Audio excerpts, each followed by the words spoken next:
எப்படி பாஸ்டர்? கிறிஸ்தவத்தில் அநேக ஊழியர்கள் இன்னைக்கு உலகம் அழிய போகுது, சேனல்ஸ், டிவி சேனல்ஸ்ல உலகம் அழிய போகுது, உலகம் அழிய போகுதுன்னு சொல்லிட்டு இருக்காங்க.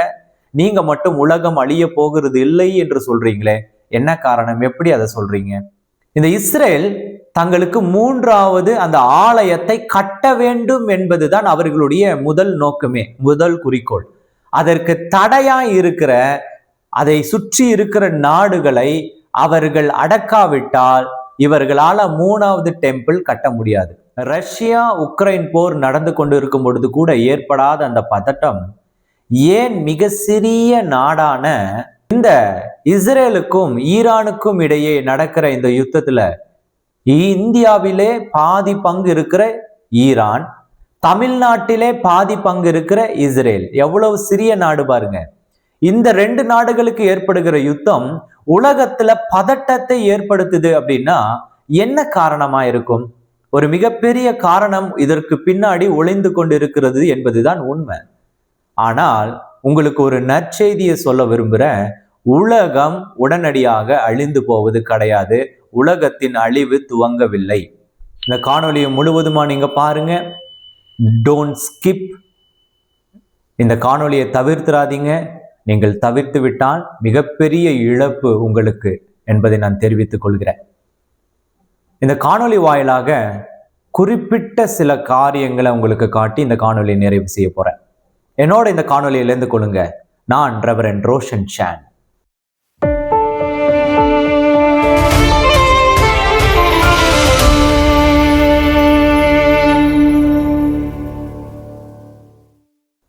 ட்ரம்ப் கடைசியா அவருடைய செய்தியின் ஊடகங்களுக்கு சொல்லும் பொழுது, ஒருவேளை நான் இஸ்ரேலுக்கு படைகளை அனுப்பலாம், அனுப்பாமலும் இருக்கலாம், இஸ்ரேல் யுத்தத்துல நான் சேராமலும் இருக்கலாம் என்று ஒரு நுணுக்கமான ஒரு வார்த்தையை அவர் குறிப்பிட்டிருந்தார்.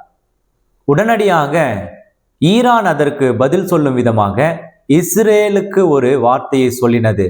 ஈரானின் மிகப்பெரிய தலைவர் அவர் வார்த்தையை சொல்லியிருந்தால், இஸ்ரேல் ஈரானை தாக்கி மிகப்பெரிய துரோகத்தை, தவறை இழைத்து விட்டது.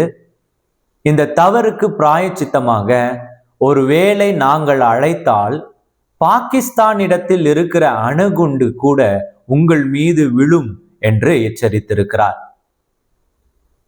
ஈரானும் இஸ்ரேலும் பரம பகை உண்டாக காரணம் என்ன என்று நெத்தன்யாகு அவர்கள் நேற்றைய தினத்துல ஒரு காணொலியில விவரிக்கும் பொழுது, இவர்களிடத்துல இருக்கிற இந்த அணு குண்டுகளை ஏற்படுத்தக்கூடிய யுரேனியம், இதோ இந்த விழுந்து இருக்கிற ராக்கெட் குண்டுகளை பார்க்கும் பொழுது எந்த நேரத்திலும் அவர்கள் அணுகுண்டை தயாரித்தால் இஸ்ரேலை அழித்து விடுவார்கள். அதனால் நாங்கள் அவர்கள் அணுகுண்டு தயாரிக்காமல் இருக்க வேண்டும் என்பதற்காகவே இந்த தாக்குதலை நடத்துகிறோம் அப்படின்னு அவர் சொல்லும் பொழுது, இப்பொழுது உலக நாடுகள் ஈரானின் அந்த யுத்த அறிவிப்பை எதிர்கொள்ள யார் பக்கம் நிற்கிறது என்ற மிகப்பெரிய ஒரு $1 மில்லியன் கேள்வியோடு இந்த காணொளி துவங்குகிறது. இந்த உலக நாடுகள் யார் பக்கம்? என்றைக்குமே உலக நாடுகள் பொறுத்தளவுக்கு தங்களுக்கு லாபமும் நட்பும் பாராட்டுகிற நாடுகளின் பக்கமாகத்தான் நிற்கும். யாருடன் வர்த்தகம் அதிகம் செய்கிறதோ அந்த நாடுகளை உலக நாடுகள் விட்டு கொடுப்பது கிடையாது. அதே சமயத்துல இந்த உலகத்துல எண்ணெய் வளங்கள் நிறைந்த நாடுகள் அரபு நாடுகள். அதே சமயத்துல இந்த உலகத்துல நிறைய கண்டுபிடிப்புகள் நிறைந்த நாடு எதுனா இஸ்ரேல சொல்லலாம். இப்படி இரண்டு நாடுகளும் சம பங்கான பலத்தோடு இருக்கும் பொழுது இந்த உலக நாடுகள் எடுக்கிற முடிவு என்பது மிகப்பெரிய ஒரு மாற்றத்தை ஏற்படுத்தும். ரஷ்யா உக்ரைன் போர் நடந்து கொண்டு இருக்கும் பொழுது கூட ஏற்படாத அந்த பதட்டம் ஏன் மிக சிறிய நாடான தமிழ்நாட்டில் பாதி பங்கு கூட இல்லாத ஒரு சிறிய நாடான இந்த இஸ்ரேலுக்கும் ஈரானுக்கும் இடையே நடக்கிற இந்த யுத்தத்துல இந்தியாவிலே பாதி பங்கு இருக்கிற ஈரான், தமிழ்நாட்டிலே பாதி பங்கு இருக்கிற இஸ்ரேல், எவ்வளவு சிறிய நாடு பாருங்க. இந்த ரெண்டு நாடுகளுக்கு ஏற்படுகிற யுத்தம் உலகத்துல பதட்டத்தை ஏற்படுத்துது அப்படின்னா என்ன காரணமா இருக்கும்? ஒரு மிகப்பெரிய காரணம் இதற்கு பின்னாடி ஒளிந்து கொண்டிருக்கிறது என்பதுதான் உண்மை. ஆனால் உங்களுக்கு ஒரு நற்செய்தியை சொல்ல விரும்புகிறேன். உலகம் உடனடியாக அழிந்து போவது கிடையாது. உலகத்தின் அழிவு துவங்கவில்லை. எப்படி பாஸ்டர்? கிறிஸ்தவத்தில் அநேக ஊழியர்கள் இன்னைக்கு உலகம் அழிய போகுது, சேனல்ஸ், டிவி சேனல்ஸ்ல உலகம் அழிய போகுது, உலகம் அழிய போகுதுன்னு சொல்லிட்டு இருக்காங்க. நீங்க மட்டும் உலகம் அழிய போகிறது இல்லை என்று சொல்றீங்களே, என்ன காரணம்? எப்படி அதை சொல்றீங்க? உங்களுக்கு இந்த உலகத்துல ப்ரிடக்ஷன் மேக்கர்ஸால் சொல்லப்படுகிற அந்த ப்ரிடக்ஷன்ஸை நான் சொல்ல போறது இல்லை. ஏன்னா அந்த ப்ரிடக்ஷன்ஸ் கூட நிறைய 90% தவறா இருக்கு. 1% கூட, அது ஏன் 1 கூட சொல்லணும், 0.0000001% கூட தவறாகாத பைபிளில் இருக்கிற தீர்க்க தரிசனத்தை உங்களுக்கு காட்டி கொடுக்க போறேன். இனி டிவி சேனல்ஸ்ல இருந்து யாராவது பார்த்தீங்கன்னா, இனிமேல் அப்படிப்பட்ட மனுஷனுடைய ப்ரிடக்ஷன்ஸ் தூக்கி எறிஞ்சிட்டு பைபிளில் சொல்லப்பட்டிருக்கிற தீர்க்க தரிசனத்தை நீங்க கொஞ்சம் டெலிகாஸ்ட் பண்ணுங்க. ஏன்னா இதுதான் நிறைவேற போகுது. மத்தேயு எழுதின சுவிசேஷ புஸ்தகத்துல 24ஆம் அதிகாரத்தில் 6வது வசனம் முதல் ரகசியத்தை உடைக்குது. என்னன்னா, யுத்தங்களையும் யுத்தங்களின் செய்திகளையும் கேள்விப்படுவீர்கள், கலங்காதிருங்கள், எச்சரிக்கையாயிருங்கள், இவைகள் சம்பவிக்க வேண்டியவைகளே, ஆனாலும் முடிவு உடனே வராது என்று எழுதியிருக்கிறது. அப்போ முதல் ரகசியத்தை கடவுள் இங்க வேதாகமத்துல எழுதி வைத்து கொண்டு போயிருக்கிறாரு. யுத்தங்களின் செய்தியை கேள்விப்படுவீங்க, கலங்காமல் இருங்க, எச்சரிக்கையாயிருங்க, ஆனால் முடிவு சம்பவிக்க போவது கிடையாது. என்ன முடிவு? இந்த உலகத்தின் முடிவு சம்பவிக்காது. முதல் காரியம். இரண்டாவது காரியம், இஸ்ரவேலர்கள் நம்புவது இந்த உலகம் எப்பொழுது அழியும் என்ற அந்த தீர்க்க தரிசனம் இஸ்ரவேலர்களுக்கு பல 1000 ஆண்டுகளுக்கு முன்பதாக கொடுக்கப்பட்டிருக்கு. அவர்கள் அந்த ரகசியத்தை வைத்திருக்கிறார்கள். என்ன அந்த மகா பெரிய ரகசியம் என்றால், இப்ப இஸ்ரவேலர்கள் ஈரானோடும் இஸ்ரவேலர்கள் ஹமாஸோடும் யுத்தம் செய்வதற்கான மிக முக்கிய காரணம் என்னவென்றால், they need peace to build third temple. இஸ்ரவேலின் 3வது கோவில், 3வது ஜெப ஆலயம். இந்த இஸ்ரேல் தங்களுக்கு 3வது அந்த ஆலயத்தை கட்ட வேண்டும் என்பதுதான் அவர்களுடைய முதல் நோக்கமே, முதல் குறிக்கோள். அதற்கு தடையாய் இருக்கிற, அதை சுற்றி இருக்கிற நாடுகளை அவர்கள் அடக்காவிட்டால் இவர்களால 3வது டெம்பிள் கட்ட முடியாது. என்ன அந்த டெம்பிள்? அது என்ன வரலாறு அப்படின்னு கேட்குறீங்களா? ஜெருசலேம்ல டெம்பிள் மவுண்ட் அப்படின்ற ஒரு இடம் இருக்கு. அங்க அல் அஷாக் மசூக் அப்படின்ற ஒரு முகமதிய ஒரு தொழுகை இடம் இருக்கு. அந்த இடத்தை 2 பேர் பங்கு கேட்கிறாங்க. யாருன்னா, இஸ்ரவேலர்களும் கேட்கிறாங்க, முகமதியர்களும் கேட்கிறாங்க. முகமதியர்கள் இது எங்களுடையதுன்னு சொல்றாங்க, இஸ்ரவேலர்கள் இது எங்களுடையதுன்னு சொல்றாங்க. இஸ்ரவேலர்கள் இது சாலமோன் தேவாலயம் கட்டப்பட்ட இடம்னு சொல்றாங்க. முகமதியர்கள் கிடையாது, இது முகமதியர்கள் அவர்கள் வந்துட்டு எங்களுடைய தொழுகையின் இடம், இஸ்மவேலால் எங்களுக்கு கொடுக்கப்பட்ட இடம் அப்படின்னு சொல்றாங்க. இப்படி இந்த 2 பேர் பிரச்சனையில இதோ அந்த இடத்துல முதல் 2 ஆலயங்கள் கட்டப்பட்டதன் அடையாளங்களும் ஆர்கியாலஜி எவிடன்ஸையும் இஸ்ரவேல் காட்டி இப்ப என்ன சொல்லுதுன்னா, 3வது ஆலயம் கட்டும் பொழுது இந்த உலகத்தின் முடிவு, அதாவது தங்களை இந்த உலகத்திலிருந்து வேறு உலகத்திற்கு எடுத்து செல்லக்கூடிய மெசியா என்ற அந்த இரட்சகர் வருவார் என்று நம்புறாங்க. ஆனா ரகசியம் என்னன்னா, அந்த முதல் 2 டெம்பிளை யார் கட்டினா, எப்படி கட்டினா, எந்த சூழ்நிலையில கட்டினா என்பதுதான் இங்கு ரகசியம். என்ன ரகசியம்னா, முதல் டெம்பிள, ஃபர்ஸ்ட் டெம்பிள கிங் சாலமோன் என்ற மிகப்பெரிய ஞானி ராஜா கட்டினாரு. அவர் கட்டும் பொழுது 10th செஞ்சுரியில அதை கட்டினார். 2வது டெம்பிள் கட்டப்பட்டது. அது எப்படி கட்டப்பட்டதுன்னா, அதை பாபிலோன் சிறையிருப்பில், அதாவது எக்ஸைல், இந்த இஸ்ரவேலர்களை எல்லாம் பாபிலோன் தேசத்து ராஜா என்ன பண்ணிட்டாருன்னா சிறை பிடிச்சிட்டு போய் அந்த டெம்பிளை வந்துட்டு சாலமோன் கட்டின தேவாலயத்தை இடிச்சு போட்டு நெருப்பு கொளுத்திட்டாரு. அந்த சிறையிருப்புக்கு பிறகு, அந்த அடிமைத்தனத்துக்கு பிறகு இந்த இஸ்ரவேலர்கள் எல்லாம் மறுபடியும் கூடி வராங்க. எந்த நாட்களில? 536 538 BCE. இது ஒரு common era, before Christ, in common ஏரால இது நடக்குது. அவர்கள் திரும்பி வந்து என்ன செய்யறாங்கன்னா அந்த உடைக்கப்பட்ட தேவாலயத்தை ரெனோவேட் பண்றாங்க. ரெனோவேட் பண்ணி புதிய அரங்கங்களை கட்டுறாங்க. அது 2வது தேவாலயமாக கருத்தில் கொள்ளப்படுது. கட்டினவர் யாருன்னா 20ஆம் BCE, 20th BCEல கிங் ஏரோத் என்பவர் அதை கட்ட உத்தரவிடுகிறார். யாரு? கிங் ஏரோத் என்பவர் அதை கட்ட உத்தரவிடுகிறார். அப்போ இது 2வது தேவாலயமாக இவர்கள் அறியப்படுறாங்க. இந்த முதல் 2 தேவாலயமும் கட்டப்பட்ட சூழ்நிலை தருணங்கள் எப்படின்னா, இதோ இங்க ஒரு பைபிள் வசனம் சொல்லுது. எங்கன்னா, எப்படிப்பட்ட தருணத்துல இந்த தேவாலயத்தை கட்டணும் அப்படின்னு கடவுள் சொல்லியிருக்காரு. என்னைக்கு யுத்தமும் யுத்தங்களின் செய்தியும் இருக்கும் அந்த நேரத்துல நீ கட்டக்கூடாது, தேவாலயம் எனக்கு கட்ட வேண்டான்னு சொல்லியிருக்காரு. அப்ப எப்ப கட்டணும் அப்படின்னா 1 ராஜாக்கள் 5ஆம் அதிகாரத்துல 3, 4, 5 வசனத்துல அந்த ரகசியத்தை பைபிள்ல சொல்லியிருக்காரு. இஸ்ரவேல் எப்போ அந்த டெம்பிளை கட்டணும்னு, என் தகப்பனாகிய தாவீதின் சத்துருக்களை கர்த்தர் அவருடைய பாகங்களுக்கு கீழ்ப்படிய விடும் அளவும் அவர்கள் தம்மை சுற்றிலும் செய்கிற யுத்தத்தினால் அவர் தம்முடைய தேவனாகிய கர்த்தருடைய நாமத்திற்கு ஆலயத்தை கட்ட அவருக்கு கூடாதிருந்தது என்று நீர் அறிந்திருக்கிறீர். ஆனாலும் இப்போதோ என் தேவனாகிய கர்த்தர் எங்கும் எனக்கு இளைப்பாறுதலை தந்தார், விரோதியும் இல்லை, இடையூறும் இல்லை. இதுதான் கீவேர்டு. இஸ்ரேல் தன்னுடைய 3rd டெம்பிளை கட்டணும்னா, இதோ முன்னமே சாலமோன் என்ற அந்த டெம்பிளை கட்டின அந்த ராஜா அங்கிருந்து இன்னொரு ராஜாக்கு ஒரு கடிதத்தின் மூலியமாய் குறிப்பிட்ட இந்த குறிப்பு ரொம்ப ரொம்ப ரொம்ப முக்கியம். அந்த குறிப்பில் ஹைலைட்டான குறிப்பு என்னன்னா, கடவுள் என்னை இப்ப கட்ட அனுமதிச்சிருக்காரு. காரணம், எனக்கு விரோதியும் இல்லை, எனக்கு இடையூறும் இல்லை. கீவார்த்தை. அப்போ இஸ்ரேல் தன்னுடைய 3வது டெம்பிளை கட்டணும்னா அவங்களுக்கு முதல் காரியம் இடையூறு இருக்கக்கூடாது, அவர்களுக்கு எதிரியே இருக்கக்கூடாது.